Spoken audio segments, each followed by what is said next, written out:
나이 들수록 혼자가 되어야 한다고들 합니다. 노후에 혼자가 되어야 하는 중요성은 익히 들어서 이미 잘 알고 있습니다. 노후에 혼자가 되는 것도 중요하지만 이후에 잘 살기 위해서 반드시 하면 안 되는 세 가지가 있습니다. 그래서 오늘은 노후에 혼자서도 잘 살기 위해 절대 하면 안 되는 세 가지에 관해 이야기 나눠보고자 합니다. 주제가 마음에 드신다면 구독과 좋아요를 눌러주세요. 여러분의 클릭 한 번으로 다음 영상을 더 빠르게 시청할 수 있습니다. 첫 번째, 외부에서 의존할 것들을 찾는 것.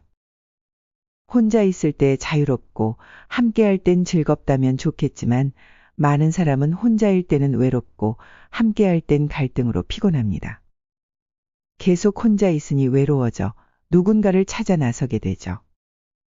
그렇다면 우리는 왜 이토록 외부에서 마음의 위안을 찾으려고 하는 것일까요? 그 이유는 혼자서 감당하기 어렵기 때문입니다. 심리적으로 독립하지 못한 상태이기 때문이죠.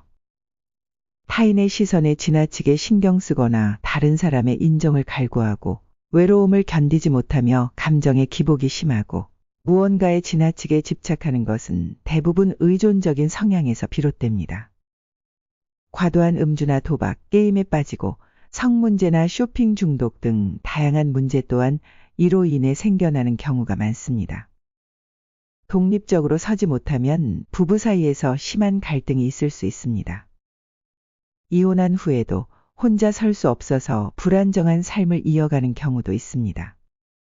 문제가 겉으로 드러나는 형태는 각각 다를 수 있지만 깊이 들여다보면 이런 문제들은 모두 심리적으로 독립하지 못했기 때문입니다. 그렇다면 어떻게 홀로 서는 힘을 기를 수 있을까요? 우리 인생에서는 우리가 통제할 수 있는 것들과 통제할 수 없는 것들로 구분할 수 있습니다. 통제할 수 있는 것들은 바로 지금의 내 삶과 나의 마음에 해당합니다. 그 외의 것들은 대부분 통제 불가능한 것으로 볼 수 있습니다. 지나간 일, 다른 이들의 마음, 날씨, 사회적 변화 등이 그런 것들입니다. 내 의지대로 되지 않는 것을 내 의지대로 하려고 할 때 삶이 고통스러워지기 시작하죠. 살면서 예상치 못한 어려움을 만나는 일이 있습니다. 예를 들어 직장에서 갑자기 나가라는 말을 들을 수도 있고 신뢰하던 배우자가 다른 사람과 관계를 맺고 있었다는 사실을 알게 될 수도 있습니다. 심지어 자신이 심각한 질병에 걸렸다는 소식을 듣게 될 수도 있죠. 이러한 상황과 직면할 때 왜 나에게만 이런 일이 일어나는 거지 하며 정말 억울하고 분노가 치밀어 오를 수 있습니다. 하지만 혼자서도 잘 살아가는 힘이 있는 사람은 문제 상황들은 자신의 의지대로 통제할 수 없지만 그 상황을 받아들이는 자기 마음은 스스로 조절할 수 있다는 것을 알고 있습니다. 내가 원하는 대로 일어나지 않는 상황들을 받아들이고 수용하게 될 때 우리는 혼자 힘으로 서는 법을 배울 수 있습니다. 두 번째, 자식에게 너무 많은 지원을 하는 것. 부모는 대부분 자식이 잘 되길 바랍니다. 그래서 나름대로 최선을 다해 자식을 키우고 뒷바라지를 하게 되죠.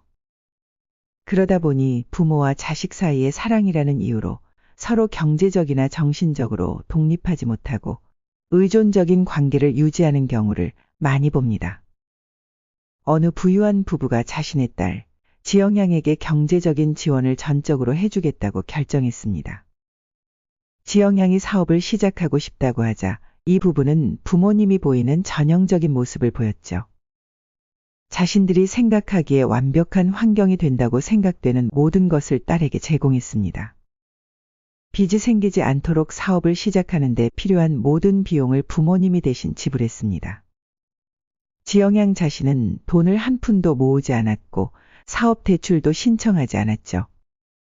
더욱이 부모님은 사무실 임대 비용을 절약하기 위해 딸과 집에서 함께 거주하기로 했으며 시장 보기, 집안 청소, 침대 정돈 등도 모두 대신해 주었습니다.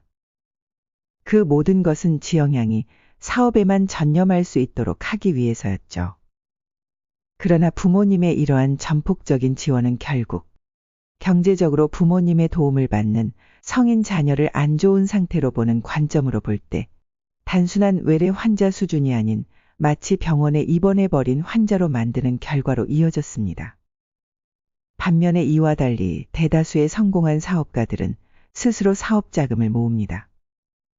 이들은 성공해야 한다는 절박함으로 인해 결국 성공에 이르게 되죠. 그들의 사업은 그들 자신의 돈, 노력 그리고 평판으로 이루어진 것이기 때문입니다.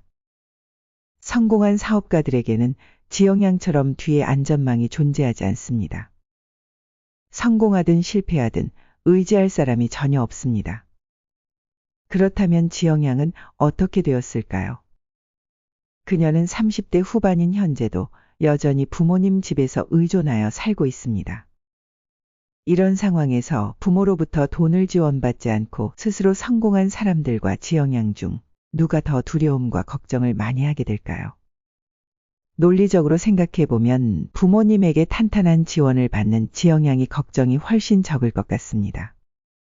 하지만 실제로 지영양은 자신의 힘으로 성공해야 했던 부유한 사업가들보다 훨씬 더 큰 두려움을 가지고 있습니다. 그 이유는 성공한 자영업자들이 대부분 자신의 두려움을 이미 극복했기 때문입니다. 독립적으로 살면서 여러 두려움에 대해 면역을 얻게 된 것이죠. 이들이 두려움을 극복할 수 있었던 근본적인 원인은 자신의 경제적 독립을 위해 절실하게 노력했기 때문입니다.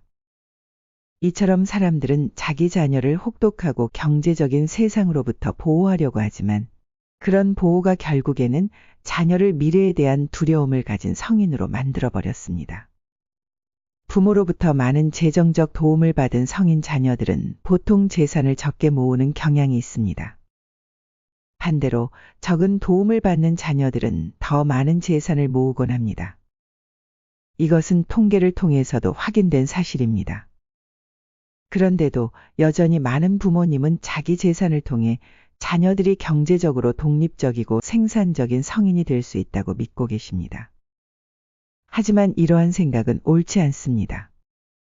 자제력과 진취적인 태도는 자동차나 옷을 사는 것처럼 돈으로 구매할 수 있는 것이 아니기 때문입니다. 또한 많은 부모님이 자녀에게 더 나은 기회를 주기 위해 본인의 여러 가지를 포기하시는 모습을 종종 목격하게 됩니다.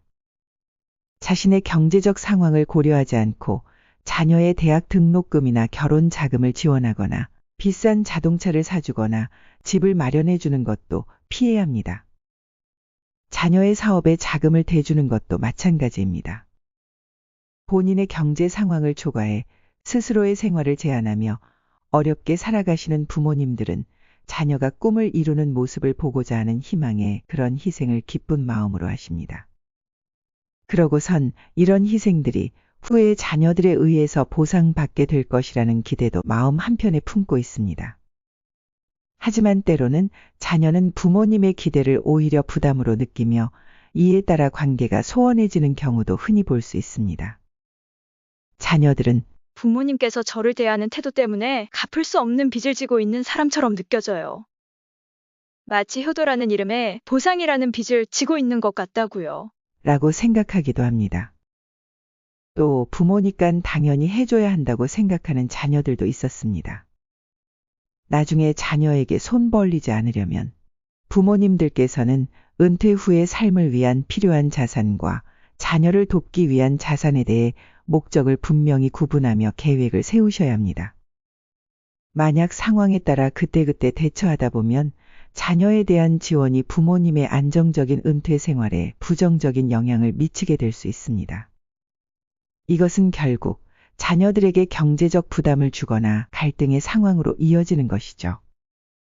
자녀를 위한 지원 계획은 부모님의 은퇴 자산과는 별개로 균형을 맞추어 신중하게 준비해야 합니다. 물론 자녀가 너무 힘들어하거나 급할 때 도와줄 수도 있고 부모님이 경제적 지원을 하는 것이 잘못된 것은 아니지만 자녀들에게는 시간이라는 자원이 부모님들보다 훨씬 많이 주어져 있다는 것을 잊지 마시길 바랍니다.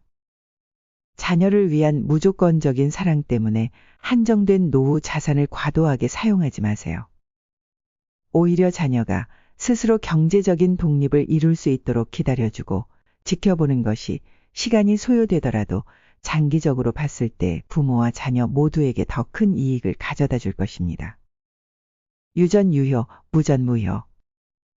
돈이 있으면 자식의 효가 있고 돈이 없으면 자식의 효가 없다는 뜻입니다.